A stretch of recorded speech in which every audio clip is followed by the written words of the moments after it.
I'm pretty sure no one will believe my story, but I'm going to write it down anyway because it's all true.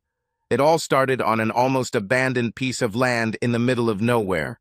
To be completely honest, there were a few cows wandering around, but I don't think they counted. When I think about it, my story actually started about 6 months ago when my wife, Cindy, got a new boss, Alex Goodwin. My name is Don Perkins, and I was one of those unsuspecting husbands. I grew up in a loving family where my mom and dad loved and adored each other. I just assumed that I would have the same marriage. I was crazy about my wife and thought she was crazy about me. Well, at least half of what I believed was correct. My wife enlightened me on which half was wrong. "Dawn," she said over the phone, "I know I'm a coward for not being able to face you, but I've fallen in love with Alex. Now I will live with him. In a few days, I'll send for my things." Then she hung up. I met Cindy in college when she was on a 2-year course to become a paralegal. I was studying a 4-year business administration course with a minor in construction. We dated a few times, but our schedules were such that it didn't work out. Then Cindy graduated from college and moved away. After graduating from college, I started a small construction company. In 7 years, I brought it to a profit of about $300,000 a year. Cindy and I got married 4 years ago, and until tonight, I thought we were happy. Speaking of being unaware, if you looked up the word unsuspecting in the dictionary, you would find a photo of me there.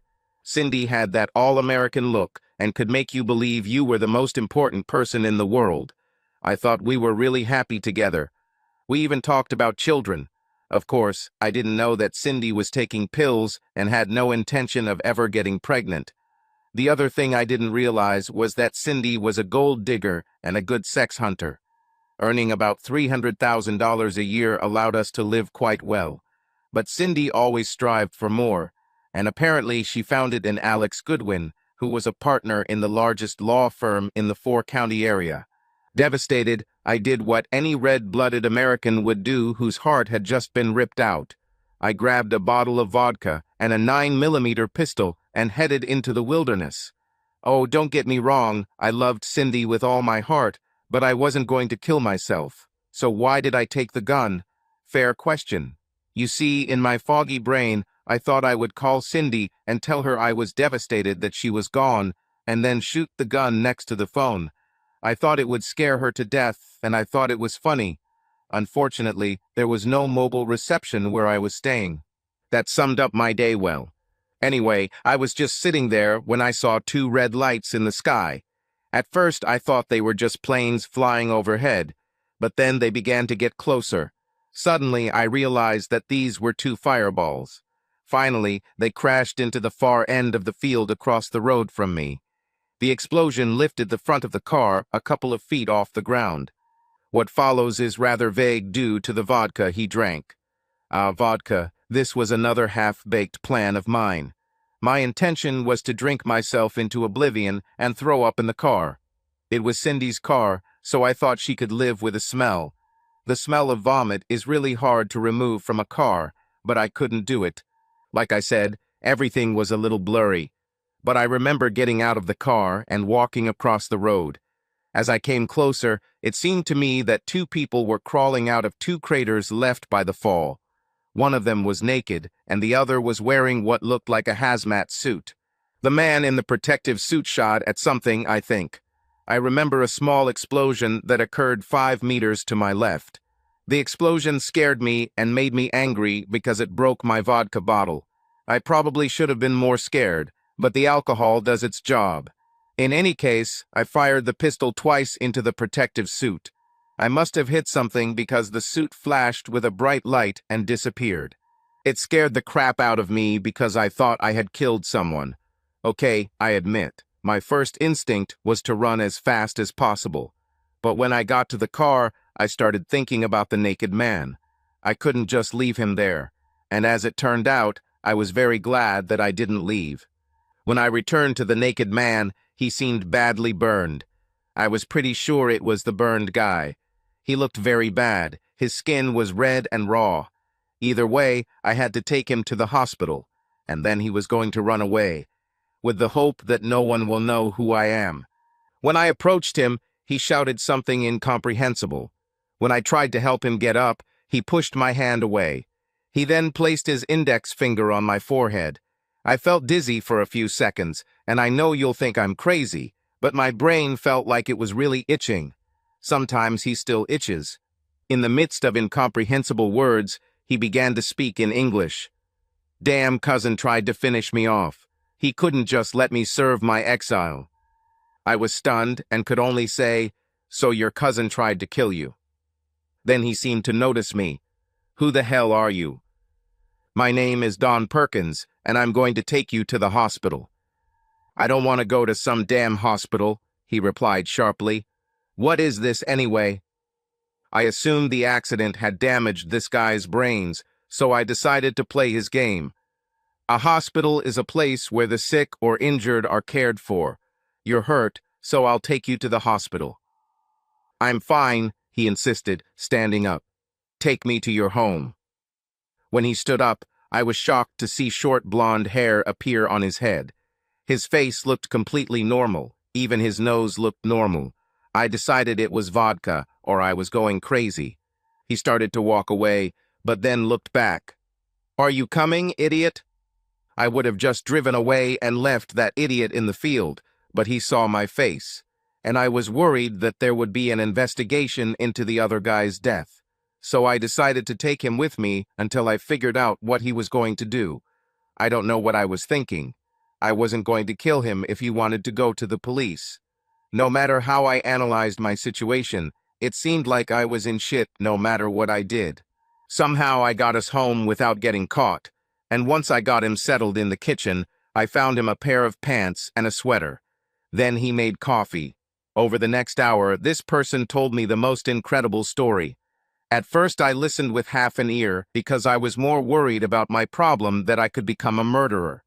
But as his story unfolded, I had no choice but to pay attention.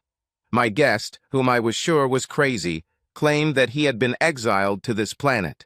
He comes from a planet 647,000 light-years away. According to him, on his home planet, the creatures were energy beings. He explained that he lost a power struggle to his cousin and was exiled to this planet. This meant that he had to take on the physical form of the species inhabiting this planet. I held the gun tightly because I thought this guy could be dangerous. But everything changed when I challenged him. I decided that he was talking nonsense and, perhaps, had escaped from some kind of mental hospital. "This is all very interesting," I finally interrupted him. "But I think it's time for you to leave. Where can I take you?" He looked at me annoyed and then sighed. "Don't be a coward. Why don't you just say it straight? Obviously a dumbass like you doesn't believe me. What can I do to convince you?" "It's okay," I said, standing up and tightening my grip on the gun. "Just tell me where to take you." The next thing I remember is that I was pinned to the ceiling. Then my guest picked up a chair and sat me down on it. Now I was sitting on a chair in the air in my kitchen. I had just experienced the moment of truth, and I was ready to believe everything he told me. When he was satisfied that I was convinced enough, he returned me to the floor. I just sat there and looked at him while he smirked. Then his stomach growled, and he jumped to his feet, exclaiming, "This damn body is defective." "No, it's not defective," I said with a laugh. "You're probably just hungry. I'll make you something to eat." "Eat?" The man seemed confused for a second, then his eyes lit up. "Yes, sure. Your species needs food throughout the day. What a damn waste of time." I cooked bacon and scrambled eggs for him. However, it was the cup of coffee that completely delighted him. I warned him that it was hot and to be careful, but he still swallowed it in one gulp. Then his eyes opened wide, and I was sure he had burned his throat. But that was not the point. It turned out that the caffeine in the coffee stimulated pleasure in his brain. After that, he was not interested in food, he only wanted coffee. After he drank a pot of coffee, he didn't get the same excitement, so he decided to eat what I made. After he had eaten a dozen eggs, a pound of bacon, half a loaf of bread, and another pot of coffee, my guest began to yawn. However, during the hour he spent eating large quantities of food, he explained how he ended up in his current situation. In a confusing exchange, my guest explained that he had lost some kind of power struggle for leadership of his home planet to the equivalent of a cousin. But that wasn't exactly what one would call a cousin. After half an hour of trying to explain it to me, I told him to forget about it, we'll just call him cousin. And as far as I understand, such power struggles happen all the time, and losing in such a competition meant exile to a remote part of their planet for a year. However, his cousin exiled him to a primitive planet for 5 years, and then he sent one of his assistants to reduce his energy to a level where he could not return home. When I asked him where he was from and what his name was, he said I would never be able to pronounce either, and he was right. However, after a series of whistles, clicks, and guttural sounds, I heard what sounded like Izzy at the end of his name. So I told him I would call him Izzy. He seemed very pleased with this. From his point of view, it was difficult for him to understand what could please a person. Izzy then explained that he learned my language by studying my brain. This calmed me down. I didn't like my brain itching. Anyway, I asked him why he knew so little about so many other things. His answer was quite arrogant. He said that our brains are so inefficient and chaotic that searching for information in this way is time-consuming and nauseating. Throughout our conversation, his answers were filled with profanity. It started to get on my nerves. "Why do you swear so much when you talk?" I finally asked him after he said for the 5th time that the coffee was damn great. Izzy looked at me in surprise. "These words dominated your mind. And now that you mention it, who is this damn bitch that overshadows everything else in your limited brain?" I spent about 5 minutes telling Izzy the short version of how my wife left for her boss.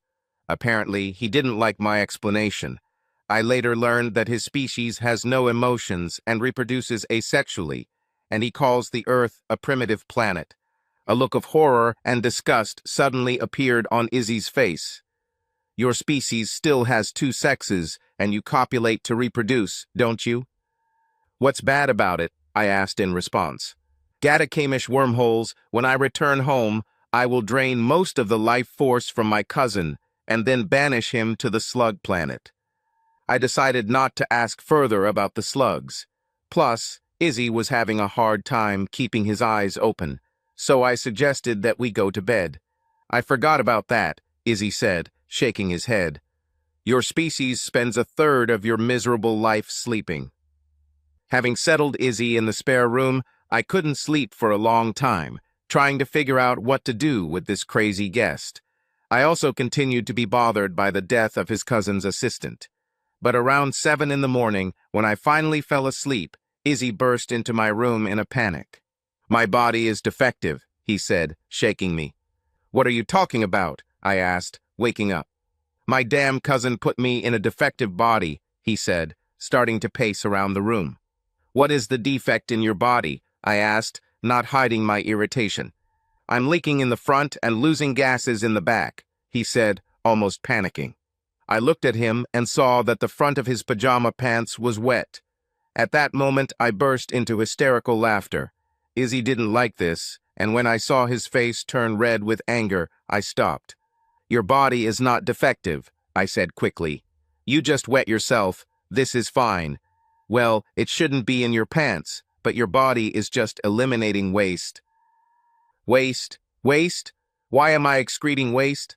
It's just normal. What the body cannot use as food, it excretes as waste," I tried to explain. "Incredible," Izzy shouted. "This planet is even more primitive than I thought." "Yes, I understand. We are primitive creatures." He began to irritate me again. "In the future, if you feel like you're going to leak more fluid from that thing between your legs, use the toilet. Please pee in it." Izzy rushed across the hallway to the bathroom. A minute later, I heard him peeing in the toilet, and then a burst of laughter. "It was really nice," he said when he returned. "Yes, that's right." I decided to tell him the bad news right away to avoid a big mess. "You will also be releasing solid waste. Please do this in the toilet, too." An expression of uncertainty appeared on his face. "Will it come out of your mouth? If so, how does it taste?" "No," I shook my head. It won't come out of your mouth, and to save you the unpleasant experience, don't even think about tasting it. It will come out of the back of your body. Izzy's face suddenly lit up with excitement. Does this feel good? I nodded. There's nothing better than sitting on the toilet and having a good pee in the morning. With that, Izzy rushed back into the bathroom, and I heard the sounds of a man relieving himself. Only Izzy laughed. At this point, I decided it would be best to teach him how to use toilet paper right away. I didn't want him to smell all day. At this point, I wasn't sure if I'd be able to get him into the shower soon. At breakfast, I learned that Izzy likes Captain Crunch and Trix cereal. He ate a box of each. Then Izzy started asking me a bunch of questions about life on Earth. I answered all his questions until he started asking about Cindy and her boss Alex. Then I became somewhat defensive. This only made Izzy more curious. He eventually demanded to meet with both of them. I refused. Why can't I meet them? He complained. They are clearly causing you a lot of pain. Don't you want this to stop? Now Izzy had my full attention, and I was ready to consider meeting them. But first I wanted to know what my alien visitor was talking about. How are you going to stop them hurting me? I asked and quickly added, you can't kill them if that's what you mean. Kill? Who said anything about bloody murder? Izzy said, somewhat taken aback. We cannot knowingly kill another living being. It is part of our core essence. If one of mine deliberately kills another being, that act will end with its own existence. What about your cousin's assistant? I killed him. Will this cause you problems? Izzy snorted. You didn't kill him. You scared him to death. He simply dissipated his energy to escape. My memory is a little fuzzy about last night, I said skeptically. However, I am confident that I destroyed the one who was pursuing you. It seemed to explode when I shot it.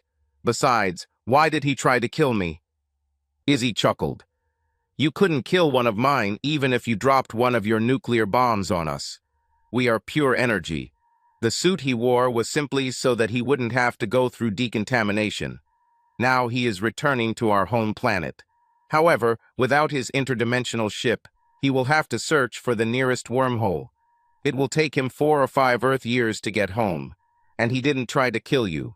He was just trying to scare you. I digested this for a few minutes and then returned to the topic of Cindy and Alex.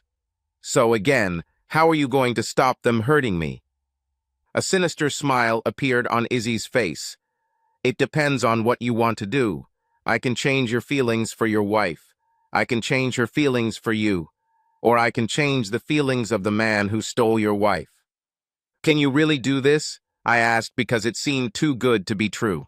Yes, I can, but I won't do anything until I've looked through their minds. I'm not going to spoil them if they don't deserve it. Somewhat disappointed, I nodded. I had to admit that I was only looking at everything from my point of view. However, Cindy swore to be faithful to me and broke that vow. In my opinion, it would have been a completely different matter if she had simply come to me and asked for a divorce. But Cindy didn't do it. Instead, she decided to cheat on me. As for the idiot Alex, he got involved with a married woman. Only the lowest brat does such a thing. After explaining my feelings about this, I allowed Izzy to view my memories of my relationship with my wife directly from my brain. After that, at Izzy's suggestion, I arranged a meeting with Cindy and Alex under the pretext of discussing our separation. I told Izzy he could pretend to be my lawyer. Lawyers were a concept Izzy didn't understand. When I explained what they were, he immediately disliked them. They sound like damn leeches. You understand the concept of a lawyer very well, I said with a smile. I made an appointment for lunch with Alex and Cindy. Then I took Izzy shopping for new clothes. He insisted on driving, which I strongly objected to. However, he was very persistent and informed me that he had mastered all forms of interdimensional travel. For him, controlling an earthly machine was child's play. But after he ran over my rose bushes and knocked over my mailbox, he let me drive. The thought of paying for things before leaving the store was completely foreign to Izzy. It took a lot of persuasion and about $300 on a credit card to buy all the shit Izzy wanted before I could dress him. On the way to the restaurant, Izzy explained that he just needed to touch their skin to get the information he needed. It would be faster if he could touch their foreheads, but I explained that this was not socially acceptable. We also agreed that once Izzy had all the information he needed, he would tell me which of the three options would be acceptable. Izzy said that, in the worst-case scenario, he would be willing to eliminate my love for Cindy completely. As for whether he will allow me to take revenge on these two, it will depend on whether they deserve it or not. Surprisingly, revenge was a concept that Izzy said his people were very familiar with. Honor and respect were paramount. If someone had offended someone, elaborate revenge schemes would be developed to punish the culprit. And because there were so many different actions, thoughts, or gestures that could be considered an insult, Izzy said that his people spent an enormous amount of time devising ways to take revenge.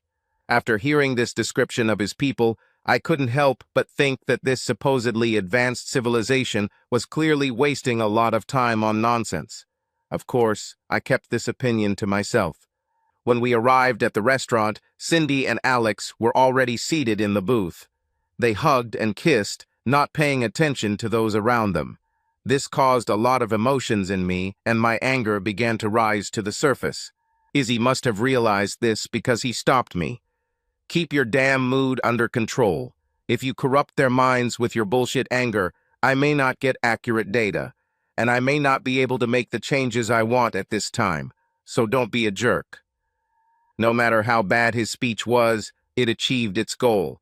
I hid my displeasure and put on a fake smile. Cindy, Alex, I said calmly, this is my lawyer, Mr. John Smith. I'm glad we can sit down and work things out in a reasonable way. Izzy shook their hands, and we sat down in the booth across from them.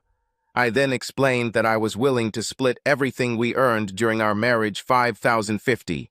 We will sell the house and split the proceeds.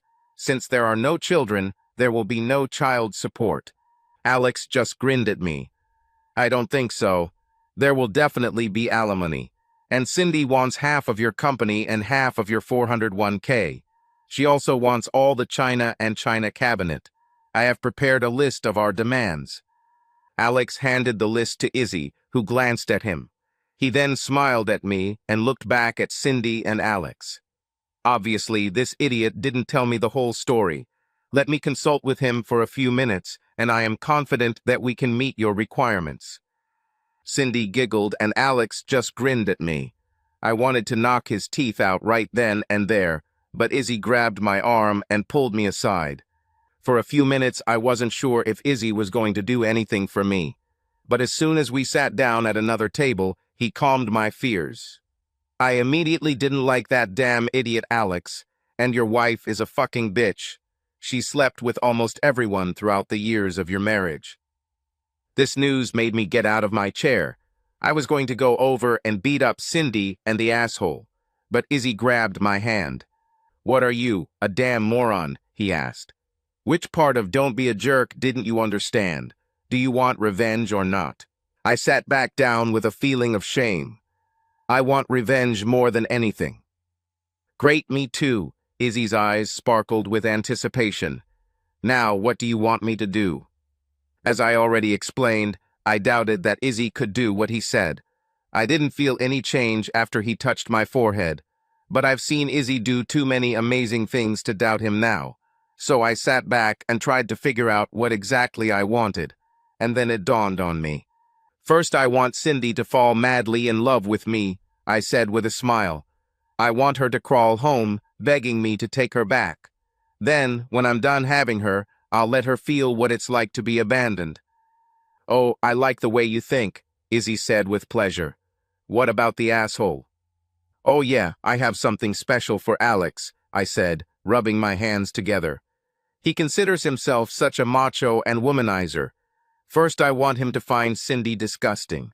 So much so that he either transferred her somewhere else or fired her. They also have a young lawyer who likes men. I want Alex to fall madly in love with him.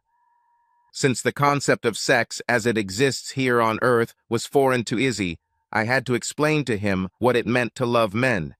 Izzy's eyes widened as he finally realized what I wanted to do to Alex. He couldn't help but chuckle. You'd be proud of my only parent if you knew who the hell it is. With our plan in place, we returned to Cindy and Alex's table. Izzy explained that we agreed to the terms Alex laid out. After a few insults about my courage, we all shook hands and left. After leaving the restaurant, I explained to Izzy that I needed to check on things in the office to make sure several projects were going according to plan. Making a living was another concept Izzy didn't understand. To him, it seemed like a damn waste of time. So I explained that if he wanted me to keep buying coffee and Cap'n Crunch, I needed money, and in order to get paid, I have to make sure that all my construction projects are completed on time and on budget. On the way to the office, I asked, "How long will it take for these new feelings to take effect?" "You will begin to notice changes within a few hours, and by tomorrow morning the process will be complete." A quick review of the reports and a few phone calls confirmed that all 6 of my projects were progressing well. After that, I decided to celebrate with Izzy. I was also interested to know his reaction to naked women, so I took him to a nightclub that offered full service for a reasonable fee. I discovered 2 things about Izzy at the nightclub. Firstly, alcohol had no effect on him at all. However, he really liked the taste of rum. So instead of ordering him a glass, I bought him the whole bottle. The girls and bartenders looked at him in amazement as he drank it in one gulp without experiencing any effect. As I slowly slipped my whiskey and soda, Izzy grabbed my hand and pointed it between my legs. I immediately noticed that he was excited. "No, your body is not defective," I said with a grin. "In fact, I would say it is operating at peak efficiency." "But how can I remove it?" he asked, starting to finger himself. "Well, there are 3 ways to handle this," I said as I saw one of the dancers take off her top. She had magnificent breasts. "You can wait, and it will go away eventually. You can help yourself. Or you can have sex with a woman. Of the 3, I definitely recommend the 3rd option. Are you interested?" "Fucking sure." He immediately began unbuttoning his pants. "Don't be so impatient," I said, moving his hands away from his pants. "I have to pay first." "This whole concept of payment is just a pain in the ass," Izzy grumbled. I didn't know how Izzy would react to the whole sex process, so I only paid for one girl. However, I told the guy who took the money that if Izzy wanted another girl, he should just take the money from me. After 5 girls, I decided that Izzy was enough for today. He was disappointed, but agreed to leave. I spent the rest of the day showing Izzy around the city and explaining how everything worked. Of course, we stopped at the grocery store to buy more coffee, Cap'n Crunch, tricks, and whatever else Izzy was interested in. By the time I brought him home that night, he was still full of excitement. As we sat drinking coffee, I suddenly realized that I no longer cared about Cindy. It was like the first time I met her. I thought she was attractive and wanted to get to know her better. But other than that, nothing. The intense pain that was burning me from the inside disappeared.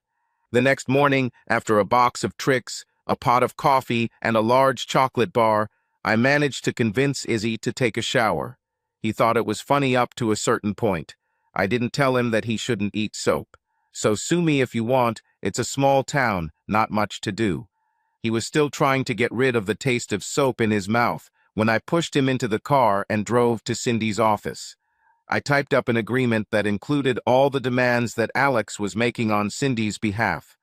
When we entered the law firm, I didn't notice Cindy in her usual place, and Alex's office door was closed. I looked at Izzy with a questioning look. He, in turn, shrugged.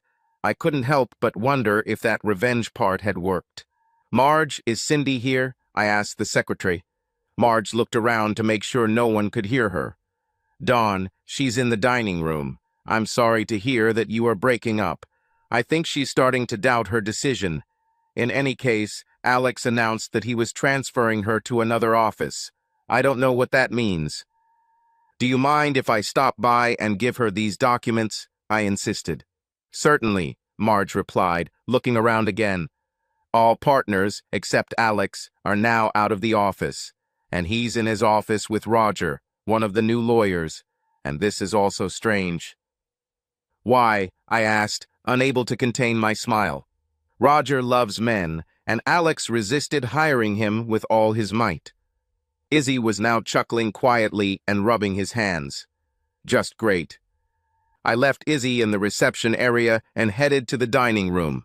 Cindy sat there, crying bitterly, surrounded by 3 other women. "Excuse me, Cindy," I knocked on the door frame.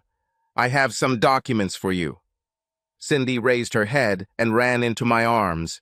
Then, choking on words, she said, "Oh, Don, forgive me. Can you forgive me? I understand now that you are the only one I have ever loved. Is there a chance that we can make things right?" I was almost tempted to tell her right there that it was over between us, but I decided it would be more fun to bring her home. I decided that a few weeks of sex before quitting would be quite fun. Yes, I was an asshole, but as Izzy would say, go to hell. I was going to enjoy the sex and let Cindy feel the pain she had caused me. As I pulled her away from the other women, I noticed the look on their faces. They looked dreamy, as if they had just witnessed some romantic moment. Nowadays, many women like to think that they are better than men, but this is not true. They're just different. I think the most striking difference is in the way men and women perceive sex. Most women want some kind of emotional connection with a guy, plus a million other conditions, before they agree to have sex. For guys, it's enough for a girl to just come naked with 6 bottles of beer. And even beer is optional. When Cindy and I arrived at the main office, it was in complete chaos. I saw Izzy at Alex's office door, and it looked like he opened it. There, in all his glory, Roger had sex with Alex. I have to admit, this surprised me. With the office in complete disarray, Cindy, Izzy, and I left. When we got home, Cindy dragged me into our bedroom. I stood up and took off my clothes. At that moment, I noticed Izzy sitting in a chair in the corner of the room. I felt a little awkward at first, but then I thought, to hell with it, if he wants to watch, he deserves it. As I pulled away from Cindy, I saw Izzy standing a couple of feet from the bed. He rubbed his hands and opened his eyes wide. That was incredible. Izzy didn't move, but his breathing quickened. I understood what he wanted. At first I wanted to refuse him, because she is mine. But then I realized that I had no feelings for Cindy. Now she's just good sex. "Do you want to try?" I asked Izzy. He immediately started nodding his head. "Cindy," I told my soon-to-be ex-wife, "Izzy wants you. You'll do this for me, right?" I noticed that she didn't really want to have sex with Izzy. "Do you really want me to handle the check with your friend?" "This will make me so happy," I lied slightly. Now it was my turn to watch. I have to admit that considering Izzy had never had sex before yesterday, he did pretty well. Over the next 3 weeks, I had sex with Cindy every morning and every evening. We did everything possible between a man and a woman. Strangely, Izzy didn't want anything to do with Cindy after the first time. When I asked him about it, he explained that she was such a selfish bitch with such negative energy that he didn't feel comfortable being around her. At the end of the 3rd week, Izzy and I decided to go on a trip. By then, I had sold my construction company and put the money in the bank. I didn't get what it was worth, but Izzy said not to worry because he would make me a lot of money. On Monday morning, 3 weeks later, I told Cindy that I was leaving her. "Cindy, remember when you called me and told me you were leaving for Alex?" I asked her while she was preparing breakfast. She lowered her head and muttered how sorry she was. "Well, you said you didn't have the courage to face me. But you see, I have the courage to meet you. Cindy, I'm leaving you, and here are the divorce papers. I sold the business and split everything 5,050. Here's a cashier's check for your share. Izzy and I are going on a trip. I wish you a good life." We had already loaded my car, but it was very difficult to leave the house. Cindy lost control and fell to her knees, begging. She grabbed my leg and didn't let go. She kept screaming, "Don't leave me. I love you so much." I finally had to lie to her. I told her I would put the divorce on hold, but I needed time to myself. She finally let go, and I quickly left. Once on the road, I asked Izzy where we were going. "To Vegas, baby. We're going to fucking Las Vegas." I don't have a problem with that, I told him, and then asked, but why? Two reasons. Firstly, there are games of chance there that will not be gambling for us. Secondly, there is a lot of easy sex there. We spent 2 weeks in Las Vegas, and I'm sure the casinos were glad we left. We won almost $8 million from the casino, and they did it in such a way that they couldn't complain. If you play blackjack and start winning, the casino accuses you of card counting, so we started playing roulette. But we didn't choose numbers, we just bet on red or black. Then we bet on even or odd. After we cashed out our winnings and deposited the money in the bank, the casino gave us a suite for free. They desperately wanted us to stay so they could get their money back. The suite was gorgeous, and while I was fixing myself a drink, Izzy decided to explore. The next day, Izzy wanted to go to the girls of Easy Virtue. I must admit that I was curious too. On the way to the chicken coop, Izzy explained what he was going to do. As the girls pass in front of us, Izzy will touch each girl's forehead and instill a desire in them so that they will feel an overwhelming desire to be with one of us when we call. As Izzy explained, we will have to pay for the first time, but after that we will have a choice for free. Like I said, we left Vegas with about $8 million. I asked him why we didn't stay there and continue winning money. He said that what he was doing to allow us to win was draining his energy too much. So we continued traveling, stopping wherever something caught Izzy's curiosity. Why he wanted to stop and look at the largest ball of thread in the world is unclear to me. But our tour of Area 51 was exciting. I don't know how Izzy did it, but he did it. Oh, in case you were wondering, they actually have alien spaceships and even preserved aliens. Izzy says that the aliens stored there are all lower species. I think for Izzy, all creatures are inferior to his people. As the trip progressed, Izzy told me that he had heard some things about Wall Street, but wanted to learn more. I explained that this is a place where you can buy shares of companies. The value of companies can rise or fall depending on their success or the mood of the economy. When I told him it was like gambling but safer, he became very interested. After that, he started reading huge amounts of information about Wall Street and all the ways to make money. A few weeks later, he had me stop in St.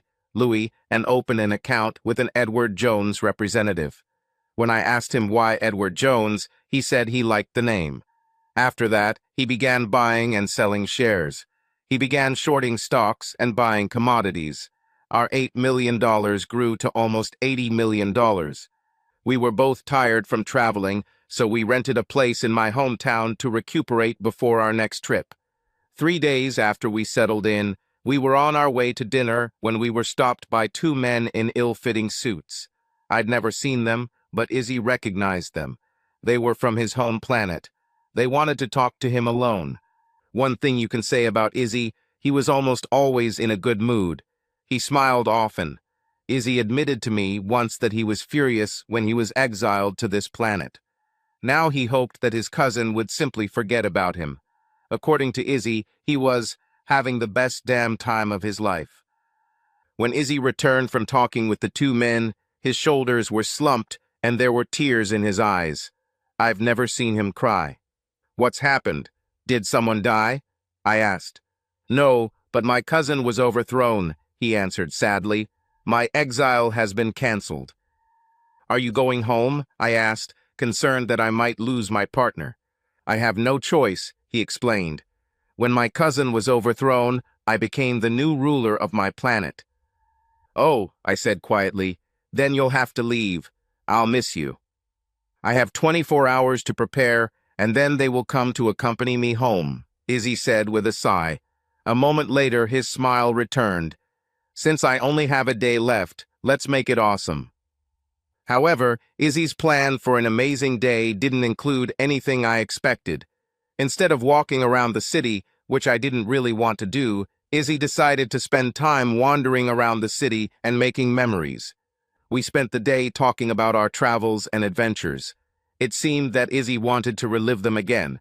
In fact, it turned out to be a very amazing day. When the two men returned, Izzy asked permission to say goodbye in private. They agreed and waited outside while Izzy and I sat in the kitchen of our rental home, sharing our last cup of coffee. "Before I go," Izzy said hesitantly, "I have a confession and an apology." Izzy making a confession was nothing new. He did this often. Most of them concerned new things Izzy discovered about Earth or its people. But Izzy apologizing was completely new. I don't remember him ever doing this. He was a man who always went ahead, no matter the consequences. "Apology? This is something new," I said with a grin, trying to diffuse the situation. Izzy took a deep breath and began. "When I first arrived on this planet and heard you talk about love, I thought it was a waste of time. And when I saw how your ex-wife treated you, I was even more convinced that love is a fiction. However, in the almost 4 years that I spent here, I realized that I was completely wrong.